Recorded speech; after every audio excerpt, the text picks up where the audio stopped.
네, 계속 이어서 강의를 진행하도록 하겠습니다. 자, 이번에는 우리가 바이너리 데이터 입출력 함수를 공부를 해야 되는데요. 입력용 함수, 그 다음에 출력을 담당하는 함수, 각각 하나씩 존재합니다. 사실 여러 개가 존재할 이유가 없습니다.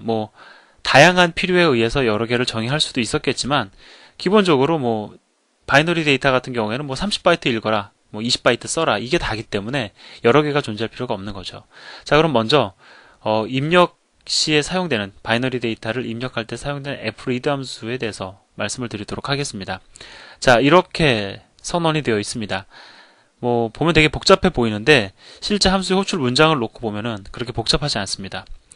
자, 얘가 어떠한 의미를 갖는지 제가 바로 말씀을 드릴게요. 어떤 의미를 갖냐면요, fp로부터 데이터를 읽어드려라 라는 뜻입니다.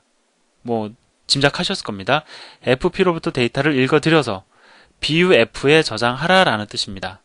자, buf에 저장하되 몇 바이트를 저장을 하냐면, 자, 요걸 제가 가지고 식을 하나 구성을 해 드릴게요.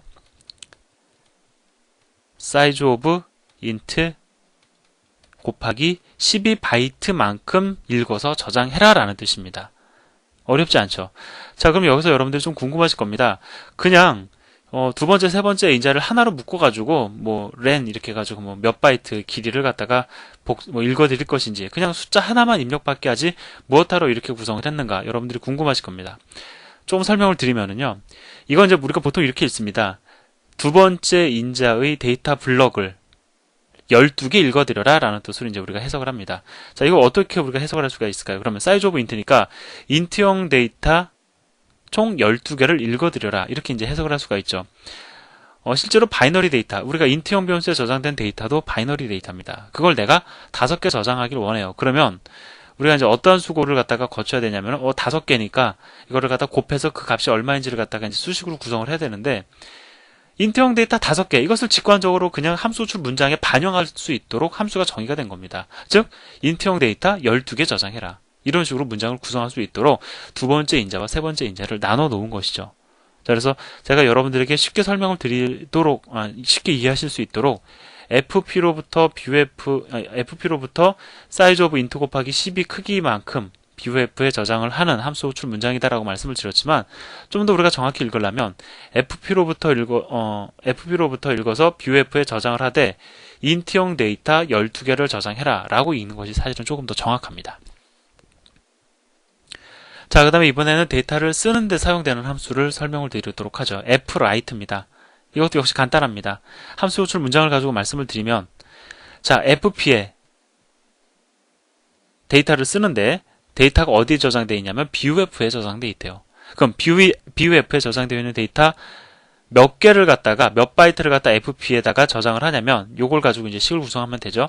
몇 바이트, 바이트 단위로 계산을 하시려면 이렇게 쓰시면 됩니다. size of int 곱하기 7. 즉, 이 바이트의 크기만큼을 갖다가 fp에 write 한다라는 거죠. buf로부터 읽어서. 근데 이걸 좀 더 세련되게 읽으면 이렇게도 읽을 수 있습니다. fp에 저장을 해라.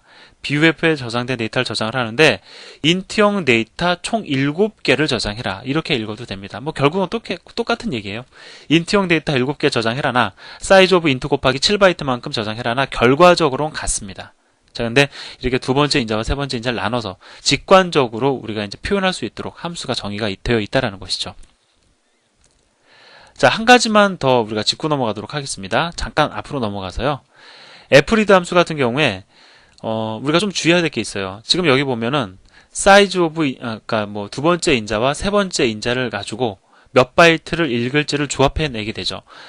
우리가 앞에서 문자열 단위 데이터 입출력 함수 때문에 혹 이것을 오해할 수 있습니다. 예를 들어서요, 얘와 얘를 곱했더니 12가 나왔어요. 그러면 이건 뭐냐면 최대 12바이트를 읽어드려라 라는 뜻이 아닙니다. 여기서는 최대자가 빠져야 돼요. 최대 12바이트를 읽어드려라 라는 뜻이 아니고, 최대 12바이트가 아니라 12바이트를 무조건 읽어드려라 라는 뜻입니다. 자, 그래서 여기 보면 뭐라고 되어 있냐면, read를 성공했을 때는 전달 인자 카운트 라고 되어 있죠. 이게 무슨 얘기냐면은 요 숫자가 반환된다는 뜻이에요. 즉, 예를 들어서 여기다가 size of int, 그 다음에 여기다 7을 써주면 인트형 데이터 7개 읽어드려라 라는 거잖아요. 성공했다라고 하면 그 7이라는 숫자가 반환이 된다라는 겁니다. 아, 너 7개 읽어드렸어 라는 의미로 7을 반환해 준다라는 거죠. 근데 실패를 했거나 또는 파일의 끝에 도달을 했을 때에는 끝에 도달을 했다. 그 경우에는 카운트보다 작은 값이 반환이 된다는 것을 여러분들이 주목하셔야 됩니다. 제가 조금만 더 써서 말씀을 드려볼게요. 이 경우에 해당이 되죠. 자, 인트형 데이터 12개 읽어드려라 라고 해서 이렇게 문장을 구성을 했습니다. 12개를 내가 다 읽어드렸다 라고 하면 12가 반환이 됩니다. 근데 12개를 다 못 읽어드렸어요. 그럼 뭐 대표적인 이유는 파일의 끝에 도달을 해서 12개를 다 못 읽어드린 경우가 되겠죠.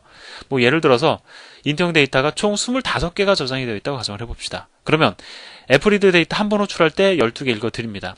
또 한 번 호출할 때 12개 읽어드립니다. 또 한 번 호출할 때 하나밖에 못 읽어드리겠죠. 그 경우에 카운트보다 작은 값이 반환이 된다라는 겁니다. 왜? 파일의 끝에 도달해서 더 이상 읽을 데이터가 없기 때문에.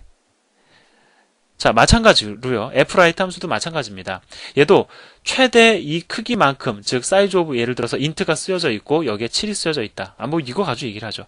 사이즈 오브 int 7. 이거는 뭐냐면 최대 이만큼 써라라는 게 아니고 사이즈 오브 int형 데이터 7개를 무조건 써라라는 겁니다. 그래서 성공 시 내가 7개 다 썼어요. 그러면 7이 반환이 됩니다. 근데 실패 시 7개 다 못 썼어요. 그럴 때는 카운트, 즉 이 경우엔 7이죠. 7보다 작은 값이 반환이 됩니다. 즉 주의하실 건 뭐냐면 fread 함수와 fwrite 함수에서의 read, write, 바이트 크기는 최대자가 들어가는 게 아니에요. 이건 무조건입니다. 무조건 그만큼 읽어라, 그만큼 써라 라는 겁니다. 그리고 그 크기를 갖다 충족시켜주지 못할 때에는 실제로 몇 개 읽어라, 예를 들어서 7개 읽어라 라고 했다라고 하면 7개 다 못 읽어드리면 7이 아닌 다른 값이 반환이 된다. 7보다 작은 값이 반환이 된다라는 것이죠. 자, 그럼 fread 함수와 fwrite 함수를 기반으로 하는 파일 복사 프로그램을 여러분들에게 소개를 해드리도록 하겠습니다. 뭐 같이 좀 읽어보도록 하겠습니다. 지금 보면은 src-bin 이거는 이제 바이너리 파일 복사이기 때문에 여러분들 뭐 모든 파일을 대상으로 할 수가 있습니다. 뭐 예를 들어서 실행 파일 a.exe 파일도 복사할 수 있고요. 그 다음에 뭐 pdf 파일, 뭐 기타 등등 모든 파일들은 여러분들이 다 복사할 수 있다고 보시면 됩니다. 자, 그럼 여러분들 여기서 이제 또 한 가지 궁금하실 게 있어요. 뭐냐면 그러면 텍스트 파일도 복사가 가능합니까? 라고 물어본다라고 하면 아주 좋은 질문입니다. 자, 제가 먼저 질문을 드릴게요. 그러면 텍스트 데이터 복사 가능하겠습니까? 거꾸로 제가 질문을 드립니다. 복사 가능할까요? 1번 가능하다, yes. 2번 안 된다, no. 답이 뭡니까? no가 아니고 yes가 되죠. 왜 그렇습니까? 단순하게 생각하세요. 텍스트 데이터도요, 엄밀히 따지면 우리가 바이너리 데이터의 일부로 볼 수 있습니다. 텍스트 데이터와 바이너리 데이터를 구분하는 이유는 뭡니까? \n, 즉 개행을 표현하는 방법의 차이에 있어서 그런 거잖아요. 근데 예를 들어서 윈도우에서 만든 텍스트 데이터 a.txt라는 파일이 있다고 가정을 해봐요. 그러면 이거를 우리가 C 프로그램 상에서 읽어서 우리가 C 프로그램 상에서 해석하는 게 아니라 요거랑 그냥 똑같은 파일 만드는 거잖아요. 똑같은 파일 만들어주는 겁니다. 뭐 넓은 짜고 뭐가 필요 없어요. 그냥 무엇이 담겨있든 간에 똑같이 복사해주면 됩니다. 그러면 어떻게 하면 돼요? 얘를 갖다가 있는 그대로 읽어서 있는 그대로 넣어주면 되잖아요. 있는 그대로 텍스트 데이터 읽어서 있는 그대로 넣어주면 되죠. 뭐 변환이고 자시고 할 필요가 있습니까? 없습니까? 없어요. 복사 관점에서 보면 그렇습니다. 우리가 이거를 읽어다가 우리가 C 프로그램 상에서 출력해야 된다. 아니면 C 프로그램에 있는 문자열을 갖다가 파일에 저장해야 된다라고 하면 얘가 달라지지만 복사라는 건 뭡니까? 있는 그대로 읽어서 있는 그대로 복사해주면 되는 거예요. 따라서 비록 바이너리 데이터, 바이너리 모드로 출력을 하지만 우리는 텍스트 데이터도 사실은 복사의 대상에 포함시킬 수 있다. 결론은 모두 다 복사할 수 있는 프로그램이다라는 것입니다. 자, 그러면 일단 파일을 오픈해가지고 복사를 하겠다라는 겁니다. 자, while문 안에서 어떠한 일을 하는지 보도록 하죠. 일단 fread 읽습니다. 얼만큼 읽냐면은 1바이트씩 사이즈 오브 buf 크기만큼. 그러니까 그냥 이건 단순하게 생각을 하세요. 1 곱하기 사이즈 오브 buf니까 20이죠. 1 곱하기 20. 20바이트씩 읽어서 어디다 저장을 하겠다라는 겁니까? buf에 저장하겠다라는 겁니다. 그래서 buf에 저장한 다음에 일단 if 생략하고요. 그거 그대로 write 해주는 겁니다. 예, 20바이트 써주죠. 즉 여기서부터 20바이트 읽어서 여기에다가 20바이트 써주는 코드입니다. 자, 근데 여기 보면 여기 이제 주목할 내용이 있어요. 이게 뭘 뜻하는 거냐면, 자, 지금 보면은 readcnt 내가 읽어드린 데이터의 크기가 사이즈 오브 buf, 이거 뭐 예를 들어 사이즈 오브 buf 20이잖아요. 20개 읽겠다. 1바이트 20개 읽겠다라는 거죠. 20보다 작다. 이건 어떠한 뜻이에요? 에러가 발생이 되었거나 에러 5와 이후 F에 도달해서 내가 더 이상 뭐 다 이걸 채우지 못했다. 둘 중에 하나죠. 이제 그 경우에 따라서 우리가 어떤 식으로 처리를 해야 될지를 고민해 보자라는 겁니다. 자, 이후 F인 경우에 자, 이 경우에도 UF 확인 FUF 함수를 통해서 합니다. 그 다음에 UF가 아닌 에러의 경우에 예, else 여기죠. 에러인 경우에는 또 더 이상 할 게 뭐가 있습니까? 더 이상 복사할 필요가 없는 거죠. 에러가 발생이 됐으니까 알려주면 끝입니다. 파일 복사 실패했다. 알려주면 됩니다. 근데 EUF 예를 들어서 맨 마지막에 7바이트 남았는데 여기서는 지금 20바이트 읽으라고 되어 있어요. 7바이트 근데 다 읽고 나니까 20바이트 더 채울 수가 없죠. 그 경우에 EUF 상황이 발생이 되는 겁니다. 자, 따라서 EUF예요. 그럼 이제 어떻게 하면 됩니까? 이건 에러가 아니죠. 그렇다고 해서 파일의 끝에 도달했다고 해서 그냥 나가버리면 됩니까? 안 됩니까? 이거 이제 실수를 많이 하는데 파일의 끝에 도달했다고 해서 그냥 나가버리면 안 돼요. 왜? 20바이트를 읽어라라고 했을 때 20바이트를 다 못 채웠을 때 EOF가 만들어진다니까요. 즉 7바이트만 남았을 때에도 6바이트만 남았을 때에도 EOF가 반환이 되고 그 6바이트는 일단 읽혀집니다. 그러면 6바이트건 7바이트건 그거 남은 거 다 써야 될 거 아니에요. 파일 복사 끝까지 하려면 이 6바이트 남은 거, 7바이트 남은 거 다 써야 될 거 아니에요. 그래서 마지막으로 6바이트면 6바이트, 7바이트면 7바이트 다 써버리고 나서 파일 복사 완료했다라고 우리가 메시지 출력하고 브레이크 빠져나가 버리는 겁니다. 이해되십니까?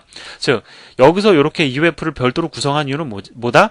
여기서 20바이트 읽으라고 했는데 막 계속 읽다 보니까 마지막에 7바이트밖에 안 남았어요. 그럼 7바이트 다 읽고 나면은 EUF 파일의 끝에 도달한 거죠. 그 7바이트 마지막 읽은 거 내가 라이트하기 위해서 이렇게 문장을 구성을 해야 된다. 이거 꼭 여러분들 기억하시기 바랍니다.